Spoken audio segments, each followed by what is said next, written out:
questioning tools. They help you gather information, analyze ideas, and explore different perspectives by using structured types of questions, such as open-ended, probing, reflective, or critical thinking questions. In short, questioning tools guide how to ask smart, purposeful questions to improve understanding and communications. Based on my understanding, you should prepare a complete list of all possible questions that a trainer might ask during an assessment of task skills and task management skills. Even if some skills can already be observed during the practical demonstration, so the trainer doesn't need to ask about them, you still have to include those questions in list. First, to follow up the demonstrations of task skills and task management skills. All possible questions should be written here. Although the trainer is not required to ask questions that are already observed in the demonstrations of skills, you should write all possible questions so that these questions are ready for use. So, in other words, you must write every question that might be relevant. The trainer will only use the question needed depending on what was or wasn't shown in the demonstration. But your job is to prepare the complete set, not just the one that will definitely be asked. Verify OHS practices. Safety practices are very select of the demonstration.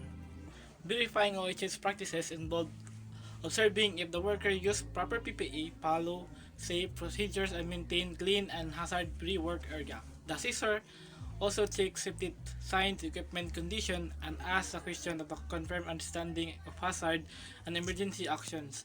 Reviewing checklists and record further ensure that proper safety standards are consistently followed. Third, to verify job role and environment management skill. So, effective job role and environment management skills are demonstrated by clearly understanding responsibilities, adapting to changing workplace conditions, and maintaining consistent performance. They are further verified through proactive communications, problem solving, and the ability to organize tasks efficiently within a dynamic setting. To gather evidences for contingency management skills. So, in real workplace situations, dili gid malikayan nga na ay mga unexpected events or infrequent problems nga kalit lang mahitabo. Dili na to makita kada adlaw pero kinahanglan kabalo ang worker unsahon pag-handle ani. Mao ni ang gitawag nga contingency management, the ability of a worker to adjust, make correct decision, and solve problems, especially kung unusual ang situations. So since dili man ni makita during performance test, the questioning tools is used. So through questioning, the assessor can check kung kabalo ba ang trainee unsay buhaton kung naay kalit nga problema. For example, unsaon kung kalit lang mo fail ang equipment, walay available materials or tools, naay emergency sa workplace, naay change ang instructions sa employer, or naay hazard nga kalit makita. So these situations requires quick thinking and safe actions. So the purpose of this question is to verify if the trainee can think quickly and safely, to check if they know the correct emergency procedure, to see how well they can adjust to changes, and to evaluate if they can solve problems without panicking. So through these questions, the assessor can judge if the trainee is not only skilled during normal condition, but also capable, calm, and reliable during unexpected events. And that is very important in real life jobs. To move to number 5, which deals with the trainee's knowledge of laws, rules, and regulation. So every job has its own set of legal guidelines and workplace policies. Importante kayo nga ang trainee kabalo ani kay they protect the workers, they ensure safe work practices, they guide proper behavior and ethics, and they prevent violation, penalties, and accidents. Since dili man permi makita during the performance test kung kabalo ba ang trainee ani nga mga laws. The questioning tools is used to verify their understanding. Examples of laws and rules include OHS or Occupational Health and Safety Standards, environmental regulations, waste management policies, labor laws, and company SOP. So the purpose of this question is to check if the trainee understand their legal responsibilities, knows how to work safely and correctly, and follows the proper procedure required in the workplace. So, in short, these questions help the assessors determine if the trainee is not just technical skill but also legally aware, responsible, and compliant, which is a major part of being truly competent. So, to wrap up, the questioning tools is very important in assessing competency. Sometimes, dili tanan makita sa written tests or performance tests. So, through questions, we can verify if the trainee really understands the task. We ask about their skills, safety practices, responsibilities sa trabaho, how they handle unexpected situations, and their knowledge of laws and rules. So in short, the questioning tools help makes the evaluation more complete, fair, and reliable. It ensures that the trainee is ready and fully prepared for the actual job. That's all. So, good day everyone. So, in continuation of the discussion, I will be discussing the table part of the questioning tools. So, questioning tools means that the questions here are not just for performance observation, but to check if the trainee truly understand the concepts behind the task they are doing. So, ginagamit ni siya sa competency-based assessment like TESDA, vocational programs, and workplace evaluation.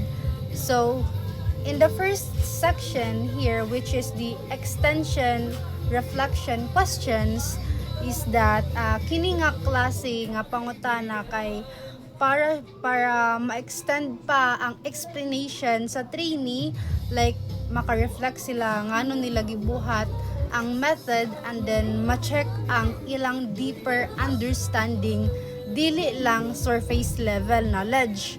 So ang mga example dani nga mga question is that why did you choose that method? What would happen if you did it differently, and can you explain the steps you followed?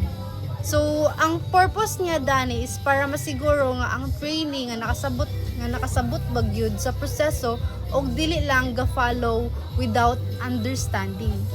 So the second one is the safety question, which is number 5 to 8.